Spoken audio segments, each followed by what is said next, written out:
এখানে গুহার মধ্যে দিয়ে কিন্তু এইভাবে যেতে হচ্ছে, এইভাবে শুয়ে শুয়ে। আরে বাপরে,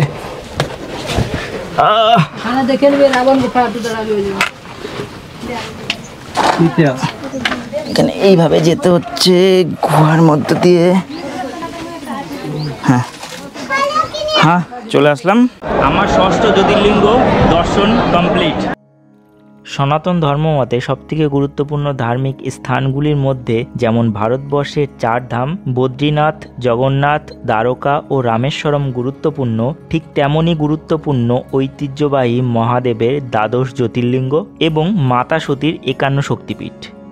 আর আজ আমাদের যাত্রা পশ্চিমবঙ্গের সবথেকে নিকটতম জ্যোতির্লিঙ্গের, এবং একই স্থানে আছে মাতা সতীর 51 শক্তিপীঠের একটি। পুণ্যার্থীদের একই যাত্রায় 2টি তীর্থ সম্পন্ন হবে ঝাড়খণ্ডের দেওঘরে অবস্থিত বাবা বৈদ্যনাথ ধামে। আমরা এখন আছি ঝাড়খণ্ডের দেওঘরে।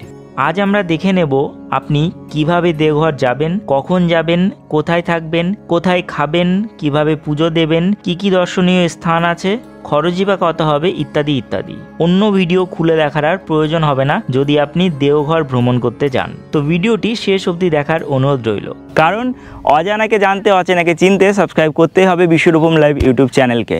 আমি কৌশিক, আপনাদের ভ্রমণ বন্ধু, সম্পূর্ণ বিশ্বকে এনে দেব আপনার হাতের মুঠোতে। তো চলুন দেওঘর 2 রাত 3 দিনের ট্যুর প্ল্যানটি শুরু করা যাক।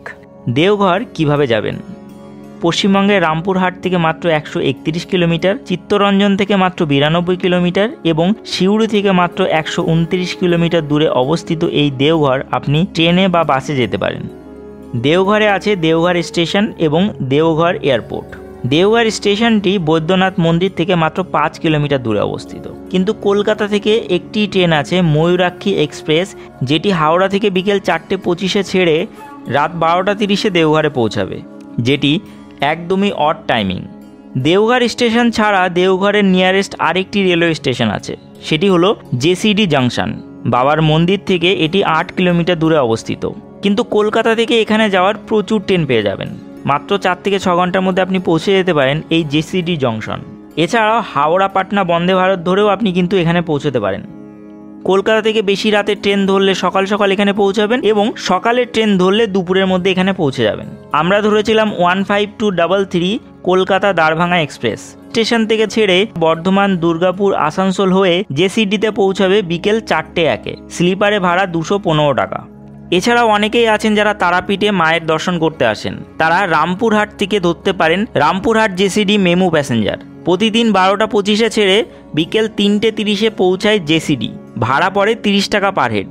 এক্ষেত্রে দেওঘর স্টেশনেও কিন্তু এর স্টপেজ আছে, আপনি দেওঘরে নেমে যেতে পারেন। দেওঘর স্টেশন বা জেসিডি জাংশন থেকে টোটো বা অটো নিয়ে চলে আসবেন দেওঘরের ঘণ্টাঘরে বা টাওয়ার মোড়ে, যেখান থেকে মন্দির 10 মিনিটের হাঁটা পথ। তো এখন আমরা আছি ক্লক টাওয়ারের এখানে বা টাওয়ার চকে। এই জায়গাটার নাম হচ্ছে টাওয়ার চক। আর এর আশেপাশে যত হোটেল আছে, মানে বিভিন্ন দোকানপাট, বাজার, মানে মেন বাজার, মূল বাজার এটা, এবং এটাই হচ্ছে পুরনো এলাকা এখানকার দেওঘরের, ঠিক আছে। তো এই যে টাওয়ারটা দেখতে পাচ্ছেন, এটা লর্ড কার্জন কিন্তু 1902 সালে স্থাপন করেন। তখন এটা ক্লক টাওয়ার নাম ছিল, এখন এটার নাম শুধু টাওয়ার। আর এখান থেকেই সব জায়গায় যাওয়ার, মানে আপনার ঘুরতে যাওয়ার বা আপনার যে স্টেশন যাওয়ার, বাস স্ট্যান্ড যাওয়ার সমস্ত গাড়ি এখানে টোটো, অটো পেয়ে যাবেন। আর এই যে টাওয়ারের পাশ দিয়ে এই যে রোড গেছে, এই রোডে কিন্তু শুধু টোটো চলছে, এবং এখন হয়তো টোটো বন্ধ আছে আর বাইক টাইক চলছে, কিন্তু বড় গাড়ি চলছে না। এই রোডে হেঁটে গেলেই 550 মিটার হেঁটে গেলেই আমাদের কিন্তু মন্দির পড়ছে। দেওঘরে যে বৈদ্যনাথ মন্দির, সেই বৈদ্যনাথ মন্দির পড়ছে। চলুন, দেওঘর তো পৌঁছে গেলাম, এবার থাকবো কোথায়? দেখুন, দেওঘরে থাকার ব্যবস্থা নিয়ে কোনো সমস্যা নেই। এই ঘণ্টাঘরের আশেপাশে প্রচুর হোটেল আছে যেখানে আপনি থাকতে পারেন। তবে 1000-1200 নিচে কিন্তু আপনি রুম পাবেন না, এবং আপনাকে একটু ঘুরে ঘুরেও দেখতে হবে। আমি এখানে পৌঁছে বেশ অনেকগুলি হোটেল ঘুরে ঘুরে দেখেছিলাম। এখানে 1000 টাকা থেকে শুরু করে 4000 টাকার রুমও আছে। AC, non AC, double, triple, 4 bed বা ডরমেটরি রুম এখানে পেয়ে যাবেন। কিছু হোটেলের নাম্বার আমি ভিডিওর ডেসক্রিপশানে দিয়ে দেবো, আপনারা চাইলে ডাইরেক্ট ফোন করে আগে থেকে বুকিং করেও আসতে পারেন। তবে আমরা ঘণ্টাঘরের ঠিক পাশে অবস্থিত হোটেলটি নিয়েছিলাম, hotel Kartik. Non AC double বেডরুমে ভাড়া লেগেছিল 1200 টাকা পার ডে। ট্রিপল বেড নিলে সেটা 1500 টাকা। তবে যদি গরমের সময় যান, চেষ্টা করবেন এসি রুম নেওয়ার। দেওঘরে ভ্রমণের সঠিক সময়। দেওঘর ঝাড়খণ্ডের একদম ধুধু এলাকাতে অবস্থিত, তাই প্রচণ্ড উষ্ণ স্থান। চেষ্টা করবেন অক্টোবর থেকে ফেব্রুয়ারির মধ্যে এখানে যাত্রা করার, তবে ডিসেম্বর জানুয়ারি হলো বেস্ট টাইম। এছাড়াও বাবার ভক্তরা শ্রাবণ মাসের বর্ষাকালে এখানে যাত্রা করেন। এখানে সেই সময় শ্রাবণী মেলার আয়োজন হয়, প্রচণ্ড ভিড় হয় সেই সময়। এছাড়াও জানুয়ারিতে পঞ্চমী মেলা, মার্চে শিবরাত্রি মেলা এবং বুদ্ধ পূর্ণিমায় কিন্তু এখানে মেলা বসে। তবে গরমকালে গেলে অবশ্যই এসি রুম নেওয়ার রেকমেন্ডেশন থাকলো। দেওঘরে কোথায় খাবেন? আমরা তো দেওঘরে হোটেল নিয়ে নিলাম, এবার খাওয়ার পালা। ঘণ্টাঘর বা টাওয়ার মোড়ের কাছে বহু রেস্টুরেন্ট আছে যেখানে আপনি খাওয়া দাওয়া করতে পারেন, তবে এগুলি 95% ক্ষেত্রে কিন্তু নিরামিষ, এবং বাবার দর্শন করতে এসছেন তো অবশ্যই সাজেস্ট করবো যে নিরামিষই খান। আমরা 2-3টে রেস্টুরেন্টে আলাদা আলাদা টাইমে খাওয়া দাওয়া করেছিলাম। প্রথমে আমরা ঢুকে খেয়েছিলাম এখানকার একটা লোকাল রেস্টুরেন্টে। বিকাল হয়ে গেছিলো আমাদের যেতে, তাই খিদে প্রচণ্ড লেগেছিলো, তাই খাওয়া দাওয়া এখানে সেরে নিয়েছিলাম। মোটামুটি খাবার ভালো, ভেজ থালি 100 টাকা করে। চলুন, দেওঘর তো আসা যাওয়া থাকা খাওয়ার ব্যবস্থা হয়ে গেল, এবার বাবার দর্শনের জন্য আমাদের যাত্রাটি শুরু করা যাক। দেওঘর 2 রাত 3 দিন ভ্রমণ গাইড। আমরা বিকালে দেওঘর পৌঁছে খাওয়া দাওয়া করে হোটেলে চেক ইন করে ফ্রেশ হয়ে সন্ধ্যাবেলা মার্কেটের দিকে বেরোলাম। তো এখন আমরা দেওঘরে আছি বিকেলবেলা। আমরা ছিলাম হোটেল কার্তিকে, আছি হোটেল কার্তিকে। এখানে অনেকগুলো হোটেলে বেশ গেছি, প্রায় 5-6টা হোটেলে। তো এসি নন এসি রুম সবই কম্পেয়ার করেছে। মোটামুটি সবথেকে সস্তা আমার এই হোটেলটায় মনে হয়েছে এবং পরিষ্কার পরিচ্ছন্ন মনে হয়েছে। এখানে আরও হোটেল আছে, গণপতি ইন, তারপরে হোটেল যাত্রিক, অনেক কিছু আছে। এবং ওই সাইডে আরও হোটেল আছে, হোটেল রাজ, অনেক কিছু আছে, কিন্তু এখানে সস্তায় হয়েছে। ঠিক আছে, এবার আমরা সন্ধ্যার দিকে হেঁটে হেঁটে যাচ্ছি দেওঘরে যে বৈদ্যনাথ ধাম, সে বৈদ্যনাথ ধামের দিকে। এবং পাশে দেখতে পাচ্ছেন, এবং পাশে দেখতে পাচ্ছেন অনেক কিন্তু দোকানপাট বসেছে এবং অনেক হোটেল আছে। এবং খাওয়ার জন্য নাকি বেস্ট হোটেল, নিরামিষ ভোজনালয়ের জন্য বেস্ট হোটেল নাকি হোটেল নীলকমল। এটা আমিও শুনেছি এবং অনেক ভিডিওতে দেখেছি, এবং এখানে এসেও শুনলাম যে ভেজ হোটেলের জন্য হোটেল নীলকমলে আপনারা যেতে পারেন, খাওয়া দাওয়া করতে পারেন। এবং আশেপাশে অনেক হোটেল আছে, যদিও নীলকমলের নাম হয়ে গেছে বলে ওটার রেট একটু বেশি, 150 টাকা করে ভেজ থালি, বা নর্মাল থালি হচ্ছে 130 টাকা। আমরা সাইডের থেকে খেলাম 100 টাকা করে নর্মাল থালি। ঠিক আছে, তো চলুন এবার আমরা হেঁটে যাচ্ছি। এই যে ক্লক টাওয়ারের পাশে আমাদের হোটেল ছিল, ক্লক টাওয়ার থেকে মাত্র 500 মিটার দূরেই কিন্তু বৈদ্যনাথ মন্দির অবস্থিত। তো আমরা যাচ্ছি বৈদ্যনাথ মন্দিরের দিকে, সঙ্গে থাকুন, দেখতে থাকুন। ঘণ্টাঘর থেকে মন্দিরের দূরত্ব 500 মিটার মতো। রাস্তায় রয়েছে অনেক দোকানপাট, পুজোর সামগ্রী, ফলের দোকান ইত্যাদি। এছাড়াও রয়েছে দেওঘরের স্পেশাল পেড়া সন্দেশ। আপনি চাইলে এগুলি এখান থেকে কিনতে পারেন। মোটামুটি 350 টাকা কিলো হয়। দেওঘরের পেড়া কিন্তু বিখ্যাত, তো এখানে বিভিন্ন পেড়ার দোকান পেয়ে যাবেন, অ্যারাউন্ড 350 টাকা 400 টাকা কিলো হবে। তো নিজের পছন্দ মতো দোকান ভালোভাবে বেছে নিন। কিছু পপুলার দোকান আছে, তো তার মধ্যে থেকেও বেছে নিতে পারেন, বা সামনে যে কোনো দোকান থেকেও আপনারা নিতে পারেন। মোটামুটি খুব একটা বেশি হেরফের হয় না, তবুও আমরা দেখব। আমরা এখনও নিচ্ছি না, আগে আমরা মন্দিরের দিকে যাচ্ছি। আমরা আজ যাচ্ছি সন্ধ্যাবেলায় বাবার দর্শন করতে, যদিও সন্ধ্যাবেলায় কিন্তু কোনো পূজা হয় না। বাবার পূজা বা রুদ্রাভিষেক যেটি পুণ্যার্থীদের জন্য হয়ে থাকে, সেটি কিন্তু দুপুর 3টের মধ্যে শেষ হয়ে যায়। আমরা মন্দিরের পূর্বদ্বার দিয়ে ভেতরে প্রবেশ করলাম। মন্দিরের ভেতরে মোবাইল ক্যামেরা অ্যালাউ আছে, তবে গর্ভগৃহে নয়। আমরা আজ রাতে গর্ভগৃহে বাবা বৈদ্যনাথের দর্শন করব। এই বৈদ্যনাথ মন্দির দ্বাদশ জ্যোতির্লিঙ্গের মধ্যে একটি, এবং এটিকে রাবণেশ্বর জ্যোতির্লিঙ্গ বলে। কেন এলো রাবণের নাম, সেটা আমরা পরে জেনে নিচ্ছি। এখন সন্ধ্যায় মন্দির বন্ধ আছে, 7টায় খুলবে, তার জন্য পড়েছে প্রচণ্ড লাইন। তবে এই লাইন নাকি সকালের লাইনের মতো নয়, সকালে আরও বেশি ভিড় হয়। তার জন্য আছে ভিআইপি টিকিটের ব্যবস্থা। 250 টাকা পার হেড লাগে এই ভিআইপি টিকিটের জন্য। তো আমরা এখন বসে আছি বৈদ্যনাথ মন্দিরের মাঝে। এখন 6:30 বাজে, 7টার সময় মন্দিরে দরজা খুলবে, তো সেটার জন্য লাইন পড়েছে। এবং এই মন্দিরের আশেপাশে, মানে মূল মন্দিরের আশেপাশে টোটাল 22টা আলাদা আলাদা মন্দির আছে। আর এই যে বৈদ্যনাথ মন্দির, এই বৈদ্যনাথ মন্দিরের এখানে বিশেষত্ব হলো যে এখানে কিন্তু এটা কিন্তু ভারতবর্ষের দ্বাদশ জ্যোতির্লিঙ্গের মধ্যে একটি, এবং এর পাশে আছে কিন্তু সতীপীঠ। এর পাশে আছে হচ্ছে সতীপীঠ, এবং 51 সতীপীঠের মধ্যে একটি। এবং মানা হয় যে এখানে মাতা সতীর হৃদয় পড়েছিল, তো তার জন্য এই জায়গাটা, এই বৈদ্যনাথ ধামটা কিন্তু মহাদেবের খুব কাছে, ঠিক আছে। তো আমরা সেই বৈদ্যনাথ ধামে এসেছি, ভেতরে যাব। ভেতরে কিন্তু ক্যামেরা, মোবাইল কোনো কিছু অ্যালাউ নেই, ভেতরে ভিডিওগ্রাফি করা যাবে না। আমরা জাস্ট দর্শন করে আসব এবং কাল সকালবেলা কিন্তু ভালোভাবে পুজো দেবো এখানে, ঠিক আছে। তো আমাদের আগে দর্শন করে আসি, আগে সন্ধ্যেবেলাটা দর্শন করে নিই এবং এখানে সন্ধ্যা আরতি হয়। এই সাইডে পার্বতী দেবীর মন্দির আছে, যেটা আমাদের 51 মানে কি শক্তিপীঠের মধ্যে একটি।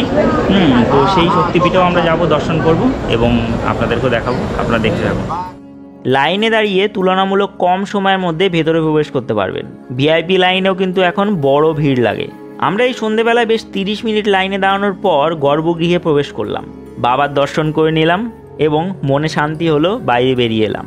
বৈদ্যনাথ মন্দিরের চারিদিকে টোটাল 21টি আলাদা মন্দির আছে, যার মধ্যে সবথেকে গুরুত্বপূর্ণ হলো মাতা সতীর 51 শক্তিপীঠের একটি জয় দুর্গা শক্তিপীঠ। এখানে মায়ের হৃদয় পতিত হয়, তাই মানা হয় এই জায়গা মহাদেবের হৃদয়ের খুব কাছের।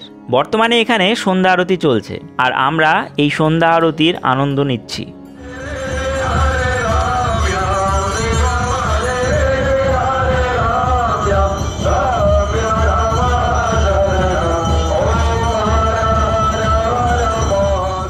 তো বেসিক্যালি আমাদের ভেতরে দর্শন হয়ে গেল এবং আমরা এখানে সন্ধ্যা আরতি দেখে নিলাম। এবার একটা কথা আপনাদেরকে বলে রাখি যে এখানে সন্ধ্যার সময় মানে 7টার পর থেকে 7:30টার পর থেকে চারিদিকে মানে অনুষ্ঠান শুরু হয়ে যায়। ভিতরে যেরকম মন্দির খুলে যায় তখন মন্দিরে দর্শনের জন্য এখানে এলইডি লাগানো আছে, এখানে একটা দর্শনের জন্য হয়। 7:30 থেকে এখানে মানে 7টা থেকেই এখানে কিন্তু এই পার্বতী মন্দিরের সামনে কিন্তু শুরু হয় সন্ধ্যা আরতি এবং এখানে জমজমাট একটা সন্ধ্যা আরতি হয়। আমরা দেখলাম, আমরা ভেতরে দর্শন, আমরা প্রথম দিকে ছিলাম তার জন্য ভেতরে তাড়াতাড়ি দর্শন করে এসে এখানে দাঁড়ালাম এবং আশেপাশে বহু মন্দির আছে, যেরকম এই যে জগৎজননী মন্দির, তারপরে গণেশ মন্দির, তারপর ব্রহ্মা মন্দির, হ্যাঁ, এবং কালী মন্দির, তারপর হনুমান মন্দির পরপর করে বৈদ্যনাথ মন্দিরের পাশাপাশি, ঠিক আছে। তো আপনি এখানে কিন্তু সময় নিয়ে আসবেন এবং সময় নিয়ে আসলে কিন্তু দর্শন করতে পারবেন। আমরা সন্ধ্যা আরতিটা দেখলাম, আপনাদেরকে দেখালাম। এইবার আমরা এখান থেকে যাব হোটেলে এবং হোটেলে যাওয়ার আগে রাস্তায় খেয়ে নেবো, খাওয়া দাওয়া করে নেবো, সেরে নেবো। খাওয়া দাওয়া সেরে তারপরে আমরা হোটেলে যাব, হোটেলকে আজকে রেস্ট নেবো। কালকে সকালবেলা আমরা এখানে পুজো দেবো এবং 6টার মধ্যে আজ একজন পণ্ডিত ধরলাম, আমি পণ্ডিতের নাম্বার ভিডিও ডেসক্রিপশানে দিয়ে দেবো। আজ আমরা একজন পণ্ডিত ধরলাম এবং পণ্ডিত ধরে কালকে আমরা এখানে কিন্তু পুজো দেবো, রুদ্রাভিষেক করব এবং অনেক বিধি আছে সেগুলো আমরা করব। সকাল সকাল আমাদের আসতে হচ্ছে এবং 6টার মধ্যে এসে এবং সঙ্গে আমরা যে দক্ষিণাতে আমরা ঠিক করেছি তার সাথে কিন্তু ইনক্লুড থাকছে আমাদের যে ভিআইপি লাইনের টিকিট। তো ভিআইপি লাইনের টিকিট দিয়ে আমাদের এখানে খরচা যত পড়ছে তো সেটা আমাদের কালকে দিতে হবে, দান করতে হবে এবং তারপরে আমরা কালকে পুজো করে এখানকার যে লোকাল সাইট সিন কী কী জায়গা দেখার আছে সেগুলো আমরা ঘুরে দেখব। তো চলুন আমরা এখান থেকে যাই হোটেলে এবং হোটেলে গিয়ে রেস্টুরেন্টে খাওয়া দাওয়া করি, খাওয়া দাওয়া সেরে তারপর হোটেলে আজকের জন্য ইতি করি এবং কাল সকালবেলা আমাদের দেখা হচ্ছে এই মন্দিরেই, বৈদ্যনাথ মন্দির। এটা মা পার্বতী মন্দির, এটা 51 শক্তিপীঠের মধ্যে একটি। এখানে মায়ের হৃৎপিণ্ড পড়েছিল। চলুন আমরা যাবো ভেতরে। মায়ের দর্শন করে আমরা এখান থেকে বেরিয়ে এলাম এবং হোটেলে ফেরার আগে গিয়েছিলাম এখানকার নাকি বেস্ট রেস্টুরেন্ট হোটেল নীলকমলে। তো এখন আমরা এসেছি হোটেল নীলকমলে। এখানে খাওয়া দাওয়া খুবই ভালো হয় এবং আমিও শুনেছি এখানে যে ভেজ থালিটা সেটা হচ্ছে 160 টাকা এবং ওই বিকালবেলা যেখানে খেয়েছিলাম ওখানে ভেজ থালি 100 টাকা ছিল, এখানে 160 টাকা, প্রায় 60 টাকা দাম বেশি। এবার খেয়ে দেখতে হবে যে খাওয়াই কি তারতম্য বা খাওয়াই কি এক্সট্রা মানে কি দিচ্ছে সেটা দেখতে হবে। আমি ভেজ থালি অর্ডার করছি। এই যে আমাদের থালি চলে এসে, ভাত, পাঁপড়, 2 পিস রুটি, একটা মিষ্টি আছে আর এই যে বোঁদের রায়তা। এই রায়তাটা অতটা ভালো হয় না, তবুও বোঁদের রায়তা। আর এই যে ডাল, এখানে একটা সবজি, আর এখানে পনিরের তরকারি, আর এখানে চাটনি চলে এসেছে, ঠিক আছে। তো আমরা খাবো এখন। আর এই যে স্যালাড চলে এসছে, পেঁয়াজ এবং শসা, ঠিক আছে। আমরা খাওয়া দাওয়া করে হোটেলে ফেরত আসলাম এবং আজকে নিশ্চিন্তে ঘুমিয়ে পড়লাম। ডে 2, আমরা আজ যাচ্ছি রাবণেশ্বর বৈদ্যনাথ ধাম পুজো দেওয়ার জন্য। সকালবেলা এখন 6টা বাজে। আমরা সকাল সকাল যাচ্ছি। যত সকালে যাবেন আপনার দর্শন খুব সুন্দরভাবে হবে এবং পুজো অর্চনা খুব ভালোভাবে হবে, তাই সকাল সকাল যাওয়ার চেষ্টা করবেন, ঠিক আছে। একদম স্নান টান করে বেরিয়ে পড়েছি। এখান থেকে 5 মিনিট লাগবে হেঁটে যেতে মন্দির। আগের দিন রাতে আমরা একজন পুরোহিতের সাথে কথা বলে রেখেছিলাম যে সকালে আমাদের পুজো দেবে। পুরোহিত বা পান্ডা সে খুবই ভালো, তার নাম্বার আমি ভিডিও ডেসক্রিপশানে প্রোভাইড করব। তিনি আমাদের সব ব্যবস্থা করে দেবেন। প্রথমে বাইরে পুজো হবে, হাবান হবে এবং তারপর শিবলিঙ্গে রুদ্রাভিষেক করব। এর আগে আমি বেনারসের কাশী বিশ্বনাথ ধামে কিন্তু রুদ্রাভিষেক করেছিলাম। এবার আবার সুযোগ এসেছে বৈদ্যনাথ ধামের রুদ্রাভিষেক করার। আমরা যে ভেতরে প্রবেশ করব তার জন্য যে ভিআইপি টিকিট সেটিও কিন্তু এই পুজোর দক্ষিণার মধ্যেই থাকবে। আমরা এখন আছি দেওঘর।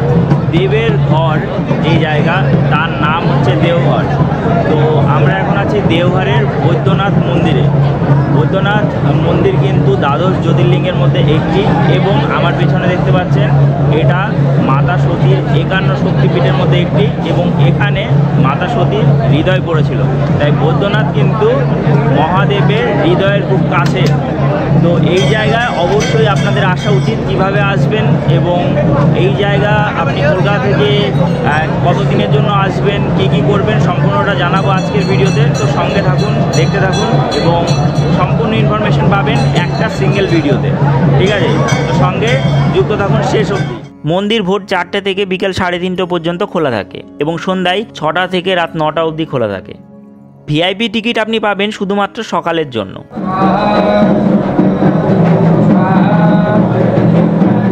আমরা পুজো হাবান শেষ করলাম এবং ভিআইপি টিকিট নিয়ে দাঁড়িয়ে পড়লাম লাইনে সকাল 8টা নাগাদ। ভিআইপি লাইনে এরকম একটা কার্ড দেওয়া হবে, 250 টাকা করে ভিআইপি লাইন। এই যেরকম একটা কার্ড দেওয়া হবে, এই কার্ড নিয়ে ভেতরে যেতে হবে। এটিএম কার্ডের মতো কার্ড এখানে সুইপ করতে হবে, এই যে, তাহলে ভেতরে ঢুকতে পারবেন। ভালো সিস্টেম। তো কার্ড এখানে সুইপ হয়ে গেল, মানে ভেতরে থেকে গেল কার্ড। এবার আমরা ভেতরে ঢুকে যাচ্ছি। আপনি 250 টাকা দিলেই কার্ডটা কিন্তু পাবেন, ঠিক আছে? এখানে ভিআইপি টিকিটেও কিন্তু প্রচণ্ড ভিড়। ভিআইপি লাইনেও কিন্তু মারাত্মক ভিড়। এখানেও 1-1.5 ঘন্টার সময় লাগবে বলছে। ভিআইপি লাইনে দাঁড়িয়ে আছি, 45 মিনিট রয়ে গেছে কিন্তু। এখন কেবল সিঁড়িতে এসে উঠলাম এবং এরপরে আমরা ধীরে ধীরে উপরের দিকে যাবো। এখানেও 1.5 ঘন্টা লাগবে বলেছিল, হ্যাঁ, ভিআইপি লাইনে। আর নর্মাল লাইনে কিন্তু 4 থেকে 4.5 ঘন্টার সময় লাগবে। যদিও আজকে রবিবার, তার জন্য একটু ভিড় বেশি। তবে যত সকাল সকাল আসবেন, আমরা তো রুদ্রাভিষেকে রুদ্রাভিষেক করলাম বলতে নিচে পুজো করে নিলাম এবং নিয়ে নিয়েছি দুধ। রুদ্রাভিষেক করার জন্য আমরা ভেতরে গিয়ে মহাদেবকে চড়াবো, ঠিক আছে? তো সেটার জন্য টাইম লেগেছে, তার জন্য আমাদের এখানে আসতে লেট হলো এবং 250 টাকা দিয়ে টিকিট কেটে আমরা এখন লাইনে প্রায় 45 মিনিট দাঁড়িয়ে আছি। আমরা যাচ্ছি ভেতরে বৈদ্যনাথের দর্শন করতে। কিন্তু যদিও গতকালই দর্শন করে নিয়েছি, তবে আজকে রুদ্রাভিষেক ওখানে গিয়ে করবো। সঙ্গে থাকুন, দেখতে থাকুন। ভিআইপি লাইনে প্রায় 1.5 ঘন্টা আমাদেরকে দাঁড়াতে হলো এবং অনেক ঘুরে আমরা মন্দিরের কাছে এসে পৌঁছালাম এবং এক জায়গায় এমন দাঁড়ালো যেখানে ভিআইপি লাইন এবং নর্মাল লাইন একসাথে মিলেছে। নর্মাল লাইনে যারা আসছিলেন তাদের কাছে জানতে পারলাম যে তারা 4 থেকে 5 ঘন্টা লাইনে দাঁড়িয়ে আছেন। তবে ভিআইপি লাইনে 250 টাকার বিনিময়ে আমাদের 1.5 ঘন্টা লাইনে দাঁড়াতেই হয়ে গেছে, কিন্তু লাইনে দাঁড়াতে হয়েছে। অবশেষে শেষমেশ মিলল বাবার দর্শন এবং ভেতরে আমরা রুদ্রাভিষেক করে নিলাম। তারপর বাইরে চলে এলাম। আজকে এখানে প্রচণ্ড ভিড়, তবুও মন্দির সম্পর্কে কিছু বলে দিই। রাবণ মহাদেবের বড় ভক্ত ছিলেন। তিনি তপস্যা করে মহাদেবকে সন্তুষ্ট করে কৈলাসে যাওয়ার অনুমতি পান। সেখানে গিয়ে তিনি আর্জি করেন যে মহাদেব যেন তার সাথে লঙ্কায় যান, কিন্তু মহাদেব বলেন যে তিনি কৈলাস ছেড়ে যেতে পারবেন না। কিন্তু তার একটি দিব্য শিবলিঙ্গ রাবণকে দান করেন এবং বলেন যে এটি নিয়ে গিয়ে তিনি যদি লঙ্কাতে প্রতিষ্ঠা করেন তাহলে সেখানেই মহাদেব বিরাজ করবেন। রাবণ সেই শিবলিঙ্গ নিয়ে রওনা দেন লঙ্কার উদ্দেশ্যে এবং ভগবানরা তার পিঠ পিছে যেন তেন প্রকারের চেষ্টা করেন যে এই শিবলিঙ্গ যাতে তিনি লঙ্কায় না নিয়ে যেতে পারেন, তাহলে রাবণের অত্যাচার বেড়ে যাবে এবং ভগবান সেখানেই থেকে যাবে। ভগবানদের ক্রিয়াকলাপের ফলে রাবণের লঘু সংখ্যা আসে এবং এখানে তিনি শিবলিঙ্গ মাটিতে রেখে দেন। মহাদেব বলেছিলেন যেখানে এই শিবলিঙ্গ রাখা হবে সেখানেই কিন্তু এই শিবলিঙ্গ প্রতিষ্ঠা হয়ে যাবে। রাবণের ফিরতে ফিরতে এই শিবলিঙ্গ কিন্তু এখানে প্রতিষ্ঠা হয়ে যায়। রাবণ এই শিবলিঙ্গকে ওঠানোর বহু চেষ্টা করেন, কিন্তু তিনি এখান থেকে সেই শিবলিঙ্গ ওঠাতে পারেন না। তাই রেগে তিনি এই শিবলিঙ্গের উপর জোরে আঘাত করেন। তখন শিবলিঙ্গ মাটিতে অনেকটাই বসে যায়। এই শিবলিঙ্গের ওপরে কিন্তু রাবণের সেই হাতের 5 আঙুলের ছাপ বিদ্যমান এবং শিবলিঙ্গটা মাটি থেকে মাত্র 2-1 ইঞ্চি ওপরে অবস্থিত, বাকিটা মাটির নিচে। তখন থেকে দেওঘরে এই শিবলিঙ্গের নাম পড়ে যায় রাবণেশ্বর শিবলিঙ্গ। তো আমরা একই সাথে 51 সতীপীঠের একটি এবং বৈদ্যনাথ মন্দির আমাদের যে দ্বাদশ জ্যোতির্লিঙ্গ সেটি কিন্তু আমরা দর্শন করলাম। এটা আমার ষষ্ঠ জ্যোতির্লিঙ্গ। আমাদের রামেশ্বরম হয়ে গেছে, আমাদের কেদারনাথ হয়ে গেছে, আমাদের সোমনাথ হয়ে গেছে, নাগেশ্বর হয়ে গেছে, আমাদের বিশ্বনাথ হয়ে গেছে এবং বৈদ্যনাথ হলো। ষষ্ঠ জ্যোতির্লিঙ্গ কমপ্লিট হলো। আরও 6টা জ্যোতির্লিঙ্গ বাকি আছে, হয়ে যাবে ধীরে ধীরে আশা করছি আগামী 1-2 বছরের মধ্যে। তো আপনাদের আশীর্বাদে, আপনাদের ভালোবাসার ফলে আমরা এটা কমপ্লিট করতে পারছি। ভিডিওটিকে অবশ্যই লাইক করুন এবং কমেন্টে লিখুন জয় বৈদ্যনাথের জয়। ঠিক আছে, চলুন আরও কিছু মন্দির আমরা দেখে নিয়ে এখান থেকে আমরা রওনা দেবো। এখানকার কিছু লোকাল সাইট সিন আছে সেগুলো করার জন্য, সেগুলোও মন্দির এবং ত্রিকুট পর্বত পাহাড় আছে, সেগুলো আমরা দেখবো এক এক করে। চলুন দেখতে থাকুন।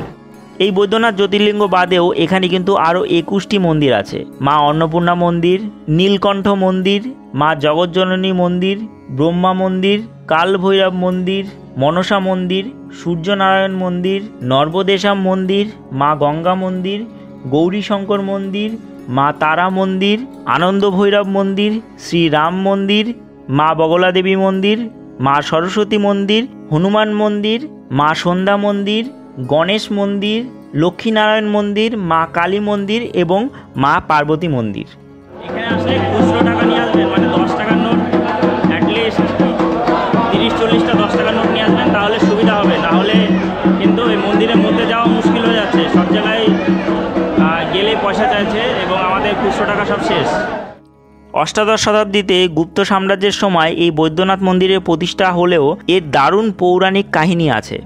বাবার মন্দির ও মায়ের মন্দিরের শীর্ষে কিন্তু আছে একটি গাঢ়বন্ধনের ব্যবস্থা। কাপড় দিয়ে নবদম্পতিরা কিন্তু এখানে গাঢ়বন্ধন করে থাকেন, যার জন্য এক্সট্রা 501 টাকা আপনার দিতে হবে। বৈদ্যনাথের মূল গর্ভগৃহ বাদে আপনি সব জায়গাতেই ভিডিওগ্রাফি করতে পারবেন। আর আপনারা যদি জেনারেল লাইনে দর্শন করতে চান তাহলে ভোর 4টের সময় গিয়ে লাইনে দাঁড়ান। তাছাড়া দুপুরের দিকে কিন্তু লাইন একটু কমে যায় এবং রাতের বেলা একদমই কম লাইন থাকে এবং একটি লাইন থাকে, তখন আপনি দর্শন করতে পারবেন। এখন দর্শন করে আমরা বাইরে বেরিয়ে চলে এলাম। মন্দিরে এখানে একটা অদ্ভুত বিষয় হলো, সেটা হচ্ছে বারবার কিন্তু মাইকে প্রচার করছে এবং এখানকার পুরোহিতরাও কিন্তু বলে দিচ্ছে যে পকেট, পার্স, মোবাইল সাবধান, মানে চুরির প্রবণতা এখানে কিন্তু আছে। এবং সেটার প্রত্যক্ষ প্রমাণ পেলাম যে আমাদের মধ্যে একজনের চটি চুরি হয়ে গেছে। মানে আমার চটিটা একটু পুরানো টাইপের ছিল, তার জন্য রয়েছে, এবং ওই আরেকজনের ওর নতুন চটি ছিল একটু ডিজাইনওয়ালা, একটু দামি, তা সেটা নেই, সেটা চুরি হয়ে গেছে। যদিও আমরা প্রায় 3-3.5 ঘন্টা ভেতরে ছিলাম। এবার এটা আমি ভাবছিলাম যে হয়তোবা হয়ে যাবে, চটি হয়তো থাকবে না এখানে, কারণ প্রচুর মানুষের ভিড়। আজকে কি পার্বণ আছে সেটার জন্য প্রচুর মানুষের ভিড় এবং চটি হয়ে গেছে। ঠিক আছে, তাহলে আর কি করা যাবে। এখানে বা চটির দোকানও আছে, সেখানে সামনে থেকে নিয়ে নিচ্ছি চটি কিনে। হোটেলে ফিরে দুপুরে লাঞ্চ করতে গিয়েছিলাম। তো আবার চলে এসেছি আমাদের এই নীলকমল হোটেলে। আমরা এই ধোসা নিয়ে নিলাম। এটা হচ্ছে মশলা ধোসা, 100 টাকা। এই যে সঙ্গে সাম্বার এবং চাটনি আছে। আর এটা নিয়েছে হচ্ছে দই বড়া। দই বড়ার দাম হচ্ছে 60 টাকা। আমি খেয়েছি 1 পিস, মানে 1 পিস বলতে একটাই থাকে, 4 পিস করে দিয়েছে। বেশ ভালো খেতে, দারুণ খেতে। তো এখানে একটু দাম বেশি অন্যান্য হোটেল থেকে, কিন্তু খাবারের মান যথেষ্টই ভালো, খুবই ভালো খাবার, বানায় ভালো, খেতেও ভালো। ঠিক আছে, আমরা খাওয়া দাওয়া করিনি, তারপরে এখান থেকে আবার যাবো এখানকার লোকাল সাইট সিন। আজ এখানে খুব গরম পড়েছে, তাই আজ এখানকার আর লোকাল সাইট সিনে আমি যাইনি, কারণ এই গরমে বেরোলে সানস্ট্রোক হয়ে যাবে।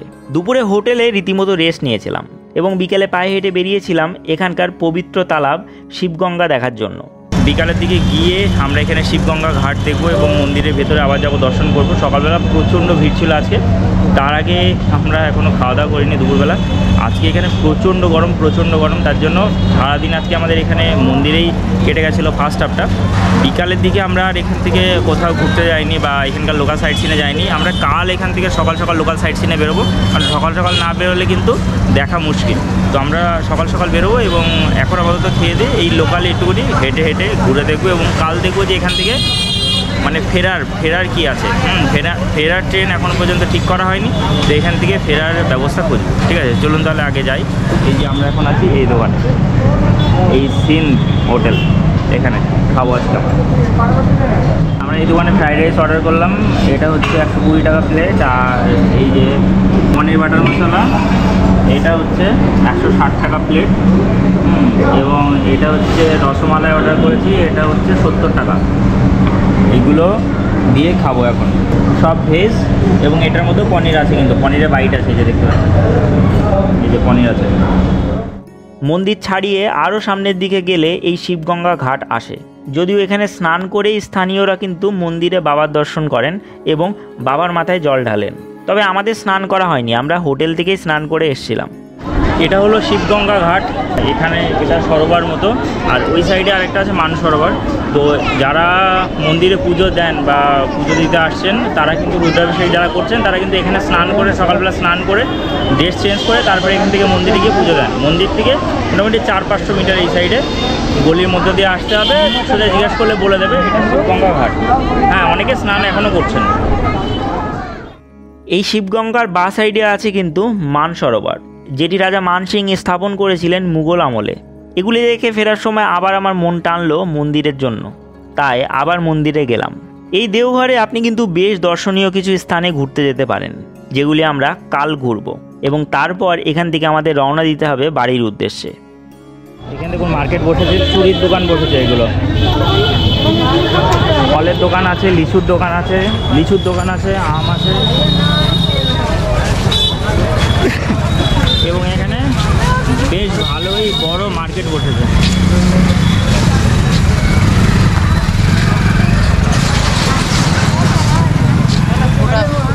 এই যে আচার,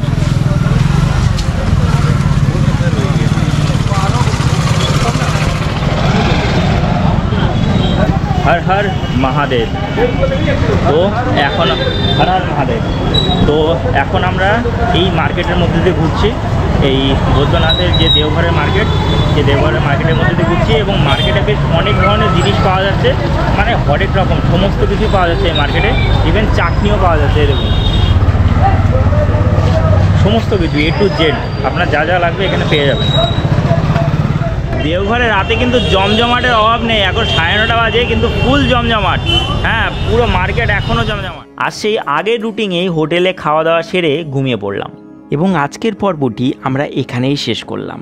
নেক্সট পর্বে আমরা দেখে নেব দেওঘরের লোকাল সাইট সিন এবং জেনে নেব এখানকার অজানা কিছু ইতিহাস, এবং নেক্সট পর্বে আমরা জানব এই টোটাল ট্যুরের বাজেট সম্পর্কে এবং আমরা এখান থেকে কিভাবে ফেরত গেলাম বাড়িতে। তো এটি ছিল আজকের ভিডিও। হোটেলের নাম্বার, পুরোহিতের নাম্বার এবং অটোর নাম্বার আমি ভিডিও ডেসক্রিপশানে প্রোভাইড করলাম, আপনারা দেখে নিতে পারেন। এবং ভিডিও কেমন লাগলো অবশ্যই কমেন্টে জানাতে ভুলবেন না। ভিডিও ভালো লাগলে অবশ্যই ভিডিওটিকে লাইক করুন, শেয়ার করুন। চ্যানেল নতুন হয়ে থাকলে অবশ্যই চ্যানেলটিকে সাবস্ক্রাইব করে রাখবেন। আমার কাজ যদি আপনার ভালো লাগে তাহলে অবশ্যই চ্যানেলের মেম্বারশিপ নিতে পারেন। তো চলুন, ভালো থাকুন, সুস্থ থাকুন, ঘুরতে থাকুন, বিন্দাস থাকুন। Thank you for watching and bye. দেখা হচ্ছে আমাদের পরবর্তী ভিডিওতে। ততক্ষণ স্টে সেফ, স্টে হেলদি। জয় হিন্দ, বন্দে মাতারাম, ভারত মাতা কি জয়, হর হর মহাদেব।